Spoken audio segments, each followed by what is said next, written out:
नमस्ते। Solid fact with Hemant अत्री में आप सबका स्वागत। जैसा आप देख रहे हैं हेमंत सर हमारे साथ मौजूद हैं। बहुत स्वागत सर। हेमंत सर, टीएमसी के सांसदों का प्रतिनिधि मंडल जो चुनाव आयोग ने नाम मांगे थे वो देने के बाद भाई वो मिलने पहुंचे थे। मुलाकात तो उनकी हो गई और जैसा कि देश में मुझे लगता है कि बहुसंख्यक आबादी जिन्होंने इस खबर को देखी होगी उनको उनके दिमाग में ये चल रहा होगा कि इलेक्शन कमीशन से मिल करके टीएमसी के इस प्रतिनिधि दल को क्या हासिल होगा, खास करके पश्चिम बंगाल के लोगों को, क्योंकि एसआईआर का प्रोसेस वहां चल रहा है। ममता बनर्जी खुद सड़क पर उतर करके उसका विरोध कर रही हैं। तो कितना इंपॉर्टेंट होगा, क्या हासिल होगा, ये सवाल उनके दिमाग में भी चल रहे होंगे। सर, अब तो मुलाकात हो गई है, तो अब जरा विस्तार से ये समझाइए कि क्या हासिल हुआ और इस प्रतिनिधि मंडल को क्या हासिल हुआ और इस मुलाकात से पश्चिम बंगाल के लोगों को क्या हासिल हुआ। चुनाव आयोग ने देश हित में कितना बड़ा काम कर दिया, जरा ये समझना चाहते हैं हम। राम प्रकाश जी नमस्कार, आपको सारे दर्शक साथियों को भी। देखिए, बड़ी अपेक्षा थी पिछले 2-3 दिन से कि इस मीटिंग के अंदर क्या होगा, और बहुत इंटरेस्टिंगली आप देखिए किस तरह का शुरुआत से लेकर अब तक ड्रेक ओब्रायन ने जब चिट्ठी लिखी थी 4 दिन पहले, तो 10 सांसदों के मिलने का समय मांगा था। आपको ध्यान होगा किस तरीके से चुनाव आयोग ने रेसिप्रोकेट किया, चिट्ठी का जवाब दिया और कहा कि 5 लोग आ जाइए और उसके हिसाब से होगा। लेकिन आप जानते हो तृणमूल तो तृणमूल है, वो तय समय पर 10 लोग पहुंच गए वहां पे और उनकी 2 घंटे तक जबरदस्त जोरदार मीटिंग हुई। और हालत ये हुई कि चुनाव आयोग completely, Gyanesh Gupta and company completely back foot पे थे। उनके पास किसी चीज का कोई जवाब नहीं था और बिल्कुल जब केवल वो सुनते रहे और ये सारे के सारे 10 लोग बोलते रहे। सांसद थे, कौन कौन थे इसके अंदर? इसमें शताब्दी रॉय थी लोकसभा की, कल्याण बनर्जी, प्रतिमा मंडल, सजदा अहमद और महुआ मोइत्रा। राज्यसभा के एमपी थे डोला सेन, ममता ठाकुर, साकेत गोखले और प्रकाश चिकमारिक। ये 10 लोग थे और 2 घंटे की मीटिंग में शुरुआत कहां से हुई वो देखना बड़ा इंटरेस्टिंग है। छुट्टे ही पहली बात उन्होंने ये कही, बाकायदा एक सूची सौंपी और उनको ये कहा कि आपके हाथ 40 लोगों के खून से रंगे हैं। ज्ञानेश गुप्ता को ओपनिंग सेंटेंस ये था कि आपके हाथ 40 लोगों के हाथ से, आपके खून से रंगे हुए हैं।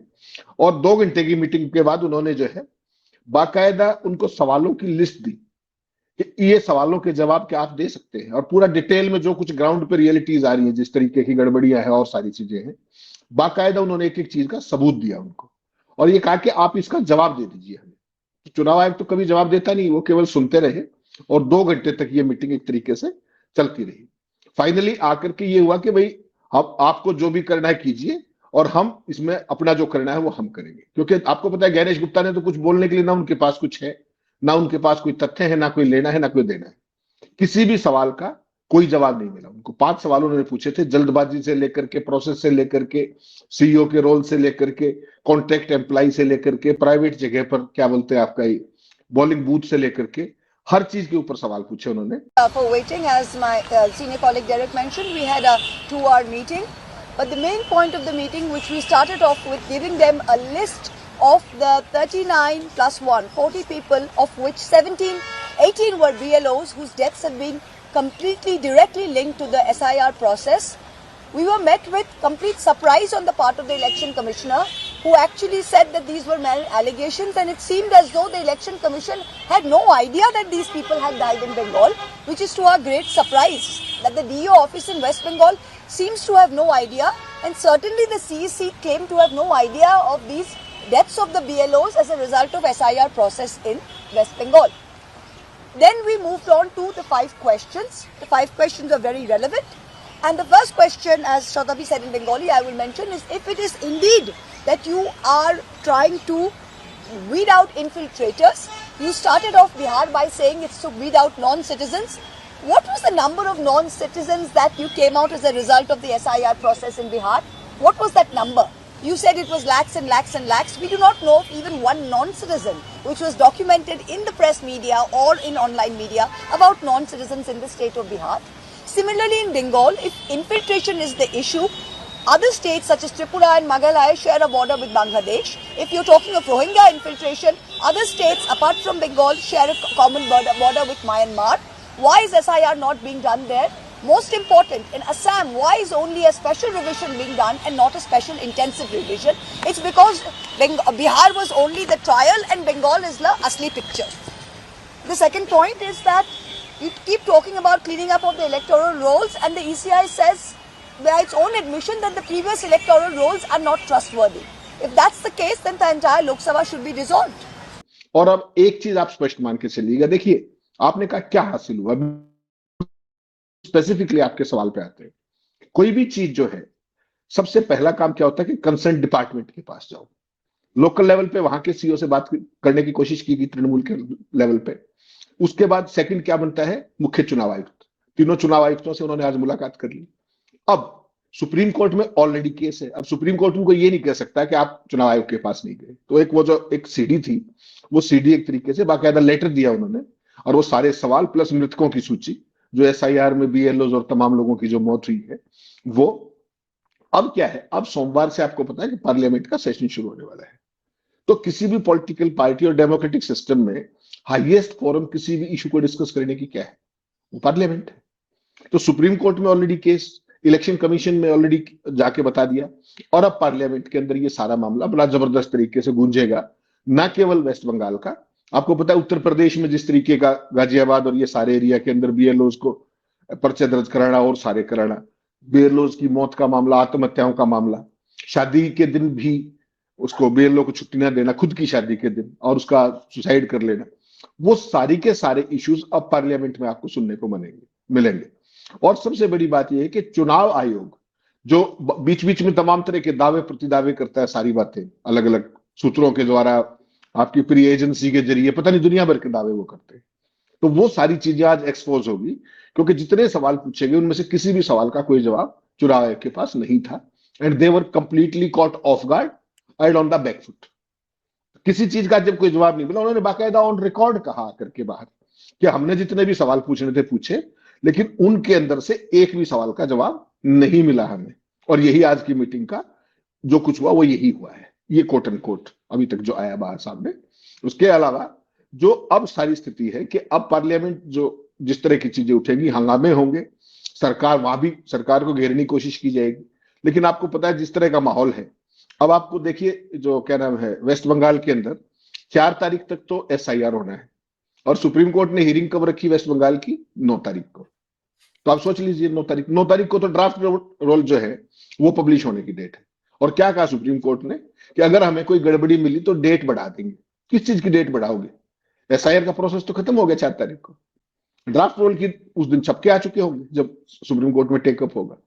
तो एक तरीके से पूरी की पूरी डेमोक्रेसी और डेमोक्रेसी के इंस्टीट्यूशंस किस स्थिति में है, उस पर मैं कोई शब्द कहने की बजाय सारी पिक्चर आपके सामने रख दी, और दर्शक साथी बेहतर फैसला कर सकते हैं कि हमारी जो डेमोक्रेसी है वो जा किस तरफ रही है।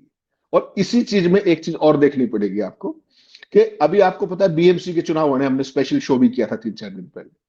तो मुंबई के अंदर 1 करोड़ वोटर में से 11 लाख वोट फर्जी पाए गए। 11% वोट फर्जी होने का मतलब आप समझ लीजिए, इससे बड़ा कोई खुलासा हो सकता है क्या। और उसमें डुप्लीकेट एंट्री से लेकर के फेक एड्रेस से लेकर के हर तरह की चीजें उसके अंदर है। मैंने खबर भी भेजी है, वो दर्शकों को दिखाइएगा। अब ये मेन स्ट्रीम मीडिया में भी ये खबरें चलनी शुरू हो गई। तो मतलब साफ है कि अगर यही सब चीजें चली तो बीएमसी का चुनाव जो सुप्रीम कोर्ट के आदेश पर लंबे समय से नहीं कराया जा रहा था, अब कराने की बात है, वो भी कहीं ना कहीं चोरी पकड़ी गई, और उसमें भी अब डिले होनी निश्चित है। पहले आपको पता है 3 तारीख तक का समय था, उसको बढ़ा करके 10 तारीख तक कर दिया गया है। तो फंस गए हैं बुरे तरीके से। और बीएमसी वाले में तो एक बात बड़ा स्पष्ट मानिएगा कि जो 2024 के विधानसभा चुनाव हुए थे, ये उसी की छाया है जो पकड़ी जा रही है। वहां जिस तरीके से फर्जी वोटर ऐड करके और सत्ता हथियाई अपने क्या नाम बीजेपी एंड कंपनी ने, उसके ये उदाहरण है कि मुंबई के अंदर, मुंबई में 11% वोट डुप्लीकेट एंट्री पाई गई है वोटर लिस्ट के अंदर जो बीएमसी की प्रपोज थी। इससे बड़ा कोई सबूत चाहिए चुनाव में गड़बड़ियों का, उसके बावजूद ना चुनाव आयोग सांस निकालेगा, ना सुप्रीम कोर्ट में कोई सुनने वाला है, ना हाई कोर्ट में कोई सुनने वाला है। बॉम्बे में आपने देखा कितने बड़े पैमाने पर प्रदर्शन हुआ कई दिन पहले। बंगाल में क्या हो रहा है, उसके बावजूद कोई सुनने बताने वाला नहीं है। उत्तर प्रदेश के अंदर देख लीजिए, जिस तरीके से बीएलओ के खिलाफ कार्रवाई, छुट्टियां ना देना, उनके ऊपर दबाव बनाना, कितने लोगों की मौत हो जाना, वो अपने आप में बहुत कुछ कह रहा है। ये सारी चीजें एक डेमोक्रेसी की तो कम से कम निशानी नहीं है, बाकी आप इसको कुछ भी कहते रहिए। सर, ज्ञानेश कुमार गुप्ता से भाई जो सवाल पूछे हैं, डोरेक ओब्रायन ने साफ तौर पे मीडिया से कहा भी है कि वो उनसे 5 सवाल पूछे गए, किसी सवाल का जवाब नहीं मिला। उनके हाथ खून से सने हुए हैं, रंगे हुए हैं, ये सब वो बताया है। इसके बावजूद भी, इतने हार्श शब्दों के बाद भी कोई जवाब नहीं मिला। ऐसे में देश क्या उम्मीद करे? क्या ज्ञानेश कुमार गुप्ता एक तरफ बीएलओज रोज आत्महत्या कर रहे हैं, मर रहे हैं, खबरें आ रही हैं, और दूसरे तरफ तमाम विपक्ष जो है इसका विरोध कर रहा है, लेकिन इनके कान पे जू नहीं रेंग रही। न्यायपालिका पे सवाल लगातार उठ ही रहे हैं। तो फिर उम्मीद क्यों की जाए, क्या की जाए, कैसे की जाए? पश्चिम बंगाल का चुनाव बिहार की कॉपी पेस्ट ही होगी? नहीं राम प्रकाश जी, उससे आगे की चीज है। बिहार के अंदर जो ये एसआईआर का नया मॉडल लॉन्च किया है गणेश गुप्ता एंड कंपनी ने, उसका केवल ट्रायल था। उसकी फाइनल टेस्टिंग बंगाल में होनी, आप इसको इस रूप में मानिए। आपने देखा ना कितना विश्वास था ज्ञानेश गुप्ता को अपनी कवायद पर बिहार वाली पे, कि बिहार के रिजल्ट आने से पहले बीच में ही उन्होंने 12 राज्यों के अंदर और एसआईआर कराने का फैसला किया। इसका मतलब उनका एक्सपेरिमेंट वहां, उनको इंडिकेशन थी कि वहां सफल हो गया है। प्रयोग सफल होने के बाद अब उसको वैलिडेट करना है और उसका फाइनल यूज बंगाल के अंदर करना है। इसके लिए सारे के सारे सिर जोड़ चुके हैं, चाहे वो भारतीय जनता पार्टी हो, उसका प्रमुख सहयोगी चुनाव आयोग हो, और बाकी जितनी भी चीजें जिनका मैं नाम नहीं लेना चाहता, आप उसको बेहतर समझ सकते हैं कि कौन कौन संस्थाएं इसके अंदर इन्वॉल्व है। लेकिन आज कांग्रेस ने एक बड़ी अच्छी चीज की उसने, कि कांग्रेस की तरफ से यह कहा गया कि जो बीएलओज की जो मौत हो रही है एसआर प्रक्रिया के दौरान, वो जो जान गंवाने वाले जो बीएलओज हैं, उनकी मौत नहीं है, वो सुसाइड नहीं है, वो एक बिल्कुल मर्डर है एक तरीके से। और 20 दिनों में 26 एमएलओ की मौत दिन दहाड़े मर्डर जैसी है। यहां तक कि बीएलओ विपिन यादव जो थे, उनका जिक्र करते हुए कहा कि उनके परिवार ने यहां तक भी कहा कि वोटर लिस्ट से पिछड़े वर्ग के लोगों को हटाने का दबाव था। वेस्ट बंगाल की बात कर रहा हूं, जिसमें हमने 2 दिन पहले भी चर्चा की थी। कांग्रेस ने अब ये ऑन रिकॉर्ड कहा है, और सुप्रिया श्रीनाथ ने आज यहां तक कहा कि कोई नई कहानी नहीं है, ये देश के सामने एक कड़वा सच है।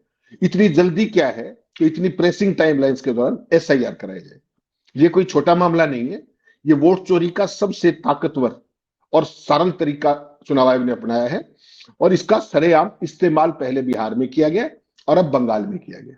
और एक चीज और जोड़ दूं, कांग्रेस पार्टी ने कल बिहार को लेकर के जो भी चुनाव परिणाम आए हैं, उसकी जो समीक्षा की है, वोटिंग ट्रेंड की, सारी चीजों की, उसमें भी ये बात साबित हुई कि जो परिणाम हुए वो सारे का, बिहार का कोई विधानसभा का चुनाव नहीं था, वो एकदम फिक्स्ड गेम था, जिसको अपने हिसाब से चुनाव आयोग ने बीजेपी के हिसाब से मैनिपुलेट करके और डिजायर्ड मैंडेट निकाल के दिया है। ये मैकेनिकल है, ये ऑटोमेटिकल है, ये कहीं भी ह्यूमनली इस तरह का चुनाव बिहार में कभी नहीं हुआ।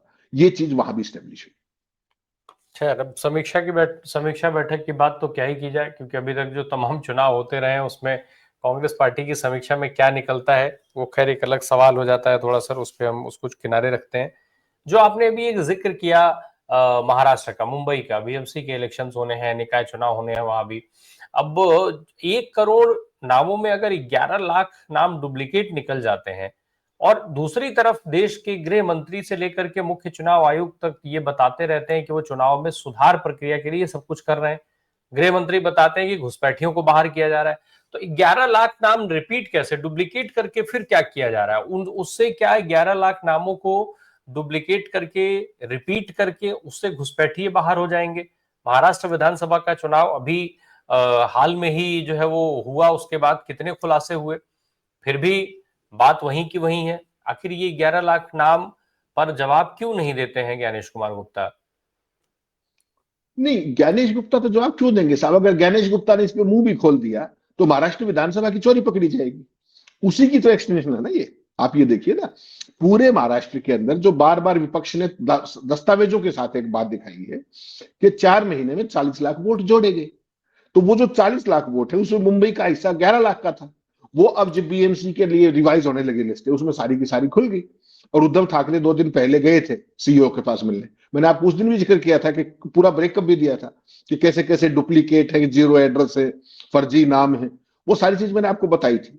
और वो अब स्टेब्लिश होगी, और अब मेन स्ट्रीम के अंदर भी आ गई है सामने, स्टेब्लिश होगी कि ये सारी चीज हुई थी। अगर किसी ने भी, चाहे महाराष्ट्र सीईओ हो, चाहे चुनाव आयोग हो, कोई भी हो, अगर किसी ने भी इस पे मुंह खोला तो यहां का सवाल नहीं है। बीएमसी तो कोई छोटी बात है, चलो। जो असली बीमारी है वो है कि महाराष्ट्र विधानसभा में जो खेल हुआ था उसको हाँ करने की बात होगी फिर, अगर इन्होंने ऑन रिकॉर्ड यस कह दिया तो। इसलिए उसको आईवाश के जरिए, उसको जैसे करते हैं ना कि अनदेखा कर दो।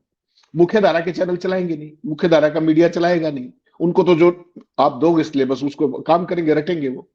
तो ये सारी चीज जो है राम प्रकाश जी, ये अपने आप में, मैं आपको बार बार फिर वही बात कहता हूं कि ये जिन संस्थाओं की आप और मैं हम बात करते हैं, डेमोक्रेटिक संस्थाओं की, चुनाव आयोग, अदालत, फला, संसद में आप देखिएगा, आप शोर करते रहिएगा, विपक्ष ये कार्रवाई नहीं चलने देंगे, बात ही खत्म।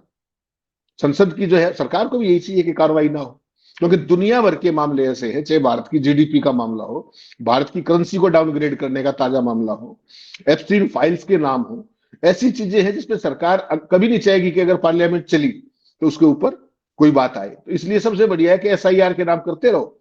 एसआईआर में सर्टिफिकेट सुप्रीम कोर्ट से तमाम टिप्पणियों के रूप में ले रखे, उसको सत्ता पक्ष दिखाएगा और संसद सत्र को निकाल देंगे। ऐसे यही इनका स्टाइल है काम करने का। लेकिन जो मूल सवाल है वो एड्रेस नहीं होंगे, इस बात की गारंटी है, क्योंकि आज तक कभी टेकअप नहीं हुए तो एड्रेस कैसे होंगे। तो सरकार ने इसको अपना स्टैंडर्ड ऑपरेटिंग प्रोसीजर बना लिया है कि कोई चीखता रहे, कोई कुछ करता रहे, उनको वही करना है जो उनको सबसे ज्यादा आता है। आपने घुसपैठियों का जिक्र किया, घुसपैठिया राम प्रकाश जी, जो बिहार का एसआईआर था उसमें एक बात स्टेब्लिश होगी कि अगर घुसपैठिए होते तो सबसे पहले तो ज्ञानेश गुप्ता प्रेस कॉन्फ्रेंस करते कि हमने इतने विदेशी घुसपैठिए निकाल दिए, और फिर मोदी करते या अमित शाह बताते कि भाई इतने घुसपैठिए मिले। घुसपैठिए कोई व्यक्ति नहीं है, घुसपैठिया एक चुनाव को पोलराइज करने का एक शब्द है जिसको ये हर जगह प्रयोग करते हैं। आप ध्यान कीजिएगा, झारखंड के अंदर भी घुसपैठिया घुसपैठिया चलाते थे, बिहार के अंदर भी चलाते थे। अब तो एसआईआर हो गया, अब बता दीजिए कितने घुसपैठिए थे, कोई तो बताए। लेकिन घुसपैठिया संख्या नहीं है, घुसपैठिया एक प्रतीक है कि जिसके जरिए चुनाव को हिंदू मुस्लिम के अंदर पोलराइज करके और बाकी सारा चुनावी खेल करना, इसको हमें समझना पड़ेगा। घुसपैठिया तो केवल एक शब्द है, उसके उसमें मत जाइए कि कितने विदेशी पकड़े गए, क्या पकड़े गए। वो पकड़ते ही तो इनकी जुबान बंद हो जाती है। इनको पता है ये क्या कर रहे हैं, इनके कार्डर्स को भी पता है ये किसका इशारा कर रहे हैं। बाकी खेल आप समझ लीजिए, शहर के जरिए वोट किसकी काटी जा रही है। अब सर ये कहा जाए, जो डोरेक ने कहा कि भाई हम लोगों ने जाते ही चुनाव आयोग से पहला यही कहा कि भाई 40 लोगों के खून से आपके हाथ रंगे हुए हैं। सवाल ये उठता है कि जब इनको अभयदान मिला हुआ है पूरी तरीके से, ज्ञानेश कुमार गुप्ता एंड कंपनी को पता है कि हमारा ना अभी कुछ होना है ना बाद में कुछ होना है, तो ऐसे में मर्डर 40 हो या 400 या 4000 4 लाख, कितने भी लोग, उन्हें तो एजेंडा पूरा करना है। क्या फर्क पड़ता है, क्या बदल जाएगा ये बता देने से कि आपके हाथ जो है वो 40 लोगों के खून से रंगे हुए हैं? टीएमसी ये बता करके क्या देश के लोगों का माइंडसेट चेंज कर पाएगी? देश के लोग जो आज भाजपा के साथ जिस तरीके से, अगर हम भाई रेग्ड इलेक्शन के साथ मोदी की बात जिस तरीके से भाजपा उठाती है, आज वो चीज कहाँ उसमें चेंजेस दिख रहा है कहीं? राम प्रकाश जी, संसद के चुनाव में 2024 के चुनाव में इन्होंने सरेआम किया, सबूतों के साथ लोगों ने बताया कि कितनी सीटों के ऊपर गड़बड़ की है, सबूतों के साथ बताया। कैसे वोटिंग के बाद वोटिंग परसेंटेज बढ़ती रही, कितने दिनों तक डेटा नहीं बताया एक पक्ष। उसके बाद मध्य प्रदेश, छत्तीसगढ़, हरियाणा, दिल्ली, महाराष्ट्र, बिहार और अब वेस्ट बंगाल का नंबर। इसमें एक पैटर्न देखना पड़ेगा आपको। 2024 में मोदी जी की जीत हुई, ठीक, 240 सीटें। कहीं आपने कोई उत्सव जैसा माहौल देखा? कहीं पर विजय जुलूस देखे? इन जिन स्टेट्स का मैंने नाम लिया, यहां भाजपा जीती, किसी स्टेट के अंदर मुझे उत्सवों का कोई कार्यक्रम दिखाइए जहां पे इन्होंने विजय जुलूस निकाले हो। क्यों नहीं निकाले? पता है कि पॉपुलर मैंडेट क्या है और जो तुमने खेल किया है वो क्या है। तो इस देश के अंदर इसको न्यू नॉर्मल कर दिया इन्होंने। इनको ये पता है कि आप इलेक्शन पिटीशन कर लीजिए, आप जानकर हैरान रह जाएंगे। इलेक्शन पिटीशन की परसेंटेज, राम प्रकाश जी आप तो पुराने आदमी हैं, 2 से 3% होती है मैक्सिमम, कि अगर 100 सीटें हैं किसी राज्य में, 2 या 3 चुनावी याचिकाएं दाखिल हो जाए। आप स्तब्ध रह जाएंगे। हरियाणा के अंदर 90 विधानसभा सीट है, 19 इलेक्शन पिटीशन है हाईकोर्ट के अंदर। आप समझ सकते हैं कि चुनाव की प्रक्रिया किस तरफ जा रही है, उसकी विश्वसनीयता किस तरफ जा रही है। सारे का सारा बंटा धार करके चीजों का और केवल विजय दिखा देना, जाकर एक शपथ ग्रहण समारोह कर लेना, सारी चीज छोड़ दीजिए। अभी एक चीज बताइए मुझे, नीतीश जी ने पिछले हफ्ते शपथ ली है ना, गांधी मैदान में शपथ ली, सरकारी भीड़ से उसको भर भी दिया। आपने कहीं कोई भाजपा के पक्ष में, नीतीश के पक्ष में कोई नारे लगते हुए दिखाई दिए? वहां कोई उत्सव था, कोई उमंग था? जहां 202 सीट जीत के आया हो इतना बड़ा जनादेश, ऐतिहासिक बिहार जैसे राज्य में, और उसके शपथ ग्रहण समारोह में ना मात्र का भी जोश ना हो कार्यकर्ताओं के अंदर, इसका क्या मतलब निकालेंगे आप? क्या ये पॉपुलर मैंडेट है? ये किसी को नहीं दिख रहा। मीडिया तो चलो बिकाऊ है, बिक चुका है, सारी बात है। क्या संवैधानिक संस्थाओं को नहीं दिख रहा है? चुनाव आयोग तो उनका पार्टनर है, उसकी चर्चा मत कीजिए। इस देश में हाईकोर्ट भी है, सुप्रीम कोर्ट भी है, सारी चीजें हैं ना कहने को, तो क्या हो गया? इसलिए मैं आपको बार बार एक ही बात कहता हूं लगातार, कि इस सारे खेल की जो अल्टीमेट जो चीज है रिजोल्यूशन, वो यहां नहीं होगा। वो स्टेज क्रॉस हो गई, क्योंकि चुनाव आयोग पार्टनर बन गया है। ऐसे में इसका समाधान केवल सड़कों पर होगा। आज कर लीजिए, बाद में कर लीजिए, जब आपको करना है तब कर लीजिए, और गांधीवादी तरीके से होगा। लैंड ऑर्डर को हाथ में आप लेंगे, उनको बहाना मिल जाएगा, बाकी सारा दमन कर देगा। इसलिए जो गांधी जी ने रास्ता दिखाया है, केवल उस रास्ते के जरिए अगर आप सुधार पाए तो सुधार पाएंगे, वरना आपका जो अर्जित लोकतंत्र है उसको आप बहुत तेजी से गंवाते जा रहे हैं। मैं देश के 144 करोड़ लोगों को ये कहना चाहता हूं। सर, दो चीजें हैं। एक, पहला तो ये कि क्या जब टीएमसी के सांसद जानते ही थे कि चुनाव आयोग का क्या रवैया रहेगा, तो मिलने की क्या जरूरत थी? दूसरा, जो आपने गांधीवादी तरीके का जिक्र किया, आज गांधीवादी तरीके के आंदोलन सरकार खुद रहने कहाँ देती है? आपने किसान आंदोलन देखा, बहुत करीब से देखा, 750 किसानों ने वहां शहादत दी। वो तो शांति से दिल्ली में प्रदर्शन करने ही आ रहे थे ना, उनके साथ किस तरीके का व्यवहार किया गया? इसके अलावा सोनम वांगचुक का जो प्रदर्शन था, वो तो शांतिपूर्ण ही चल रहा था। उसमें किन लोगों की एंट्री होती है, फिर वो कैसे वहां पर हिंसा की जाती है, फिर हिंसा को बढ़ाया जाता है, और फिर उसके बाद सोनम वांगचुक को गिरफ्तार कर लिया जाता है देशद्रोह के उसमें लगा करके। तो वो सब देख चुके हैं। तो आखिर शांतिवादी तरीके से विरोध होने कहाँ देती है सरकार? अब तो आरोप यहां तक बार बार, एक बार नहीं, लगातार लग रहे हैं कि जब भी कोई प्रदर्शन होना होता है, उसमें कुछ जो है वो लोग अपने लोग भेजते हैं, और फिर वहां पर वो दंगे करवाते हैं, और दंगे के नाम पर सरकार फिर उसी आंदोलन का दमन कर देती है। आंदोलनकारियों पर लाठी चटकाया जाता है, मारपीट होती है, क्या क्या नहीं किया जाता है। तो जब हालात यहां तक बदतर हो चुके हैं, तो फिर ऐसे में इनको सुनवाने के लिए क्या ही करेंगे आप? कैसे शांतिपूर्ण ढंग से सुनवा पाएंगे उनको? ये आप बिल्कुल ठीक कह रहे हैं कि नया नॉर्मल इसको बनाया गया है, लेकिन जो दो घटनाएं आपने जिक्र की, उसमें एक थोड़ा सा अंतर है राम प्रकाश जी। जो किसानों का आंदोलन था ना, उसको आप ब्रॉडली देखेंगे तो वो मेनली पंजाब का आंदोलन था। कुछ पार्ट उसके अंदर वेस्टर्न यूपी के किसानों का था, और कुछ पार्ट हरियाणा के किसानों का था, कुछ पार्ट। और दिल्ली को घेरने की कोशिश थी, जो लगातार बेचारे बैठे रहे, किसी ने परवाह नहीं की। वो एक लिमिटेड रीजन का था। लेकिन जो एसआईआर का मसला है, ये किसी रीजन का ना होकर के आम आदमी का है, 144 करोड़ लोगों का है, करीब 100 करोड़ वोटरों का है। वो किसी एक रीजन का नहीं, वो पूरे कंट्री का है। आज 12 स्टेट्स में एसआईआर हो रही है, उससे पहले बिहार में आप परिणाम देख चुके, बाकी स्टेट्स में भी ड्यू है। ऐसे में अगर कोई मोबिलाइजेशन इस तरीके की नहीं की गई, तो फिर आप मान करके चलिएगा, अब तक लोग सरकार को चुनते आए हैं, अब मोदी जी ने के नए भारत में सरकार वोटर चुनने लगी है। इसमें कोई कंफ्यूजन मत मानिएगा। इसमें केवल अंतर है, सोनम वांगचुक का आपने जिक्र किया, एक बहुत ही छोटे से रीजन के अंदर, लद्दाख के अंदर वो आंदोलन था। किसानों का आंदोलन केवल इस रीजन के अंदर जो मैंने बताया हुआ था। लेकिन जब आप एसआईआर की बात करेंगे, तो SIR is a pan India phenomenon. आज आपका नंबर है, कल मेरा है, कल किसी और का है, बचेगा कोई नहीं उसमें। तो वैसी सूरत के अंदर अगर विपक्ष इसको, अब आपने कहा कि वहां मिलने से क्या ही ले लिया, कम से कम सुप्रीम कोर्ट में कहने को यह हो गया कि साहब हम इलेक्शन कमीशन में गए थे, हम ये सारी डिटेल दे आए हैं, ये चिट्ठी है, ये देके आए थे, ये 5 सवाल है हमारे। ऐसे ही संसद के अंदर जब कांग्रेस भारतीय जनता पार्टी वो करेगी हमला कि ये तो ऐसे ही घूम रहे हैं फला, तो वो जाके बता सकते हैं कि हम चुनाव आयोग में मिलकर आए हैं, 2 घंटे ज्ञानेश गुप्ता एंड कंपनी से मीटिंग करके आए। At least they have to say, they have to have something to say that they will be having now. और वो सारी चिट्ठी विट्ठी सारी चीजें आपको पता है तृणमूल जैसे करती है। तो ये सारी चीजें एक प्रिल्यूड है किसी भी चीज के बिल्डअप का।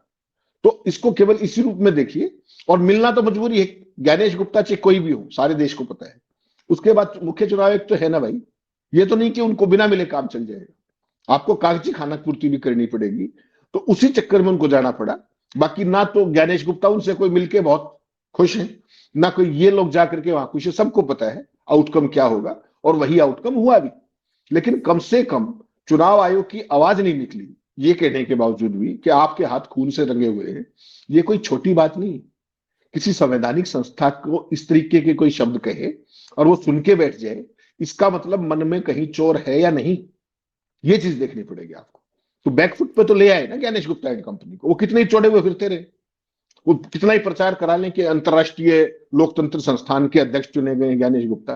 अरे भले आदमी, वो रोटेशन की पोस्ट है। आज तुम हो, कल किसी और देश का मुख्य चुनाव आयुक्त होगा, उसमें इंडिविजुअल नहीं, उसमें कंट्री के हिसाब से रोस्टर आता है। तो यहाँ के मुद्दों से ध्यान भटकाने के लिए चुनाव आयोग की वेबसाइट पे डाला जा रहा है कॉन्ग्रेचुलेशन ज्ञानेश गुप्ता IREDA के पता नहीं क्या बन गए। वो तो ज्ञानेश नहीं होते, कोई भी होता, इस बार इंडिया का नंबर था 1 साल के लिए, बनना ही था। तो चीजों को डिफ्लेक्ट करने का ये जो भाजपाई अंदाज है, इसको अब सारे संवैधानिक संस्थानों ने भी अपना लिया। केवल इतनी सी कहानी है, लेकिन उसका मतलब ये नहीं ना कि आप और मैं उसको रिकग्नाइज ना करें।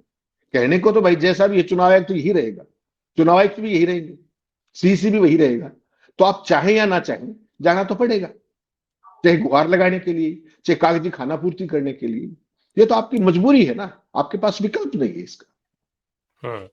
ज्ञानेश कुमार गुप्ता साहब ने भी वही कॉपी कर लिया, जैसे G20 की बैठक करे को बता दिया गया था कि कैसे नरेंद्र मोदी की ताकत थी कि वो यहाँ पर खींच करके लाए और कौन कौन से चीजों के बारे में कहा गया। भाई सब रोटेशन पे जो चीजें चल रही थी उनको यहाँ पे मोदी जी की ताकत की बदौलत भारत में जोड़ा गया, वहीं से ज्ञानेश कुमार गुप्ता साहब भी कॉपी कर रहे हैं। खैर देखते हैं कि क्या कुछ निकलता है, क्योंकि ये आंदोलन बड़ा तो होता जा रहा है, ये मुद्दा बड़ा तो हो रहा है। अब राजनीतिक लिहाज से ये कितना बड़ा मुद्दा बनता है उस पर हम नहीं जाते हैं, लेकिन आम लोगों के बीच इसकी चर्चा है। अब इसका इम्पैक्ट क्या है, बिहार में तो नहीं हुआ, अब हुआ नहीं या होने नहीं दिया गया, ये दो अलग अलग चीजें हो सकती हैं, इस पर बहुत बात हो रही है, उस पर भी हम नहीं जाते हैं। लेकिन मुद्दा अगर ये बड़ा बनता है तो चुनाव आयोग की मुश्किल बढ़ेगी, लेकिन फिलहाल चुनाव आयोग सेफ है। अब TMC के सांसद मिल करके आ गए हैं, खाली हाथ वापसी हो चुकी है उनकी। देखना होगा कि ममता बनर्जी आगे क्या कदम उठाती है। बहुत शुक्रिया सर बात करने के लिए, थैंक यू सो मच।